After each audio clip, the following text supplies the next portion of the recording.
Tahukah kamu, penyakit terbanyak di Indonesia adalah flu dan batuk.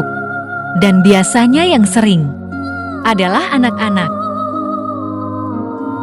Ternyata terlalu banyak minum dan makan manis bisa menurunkan imun anak sehingga anak sering batuk dan flu.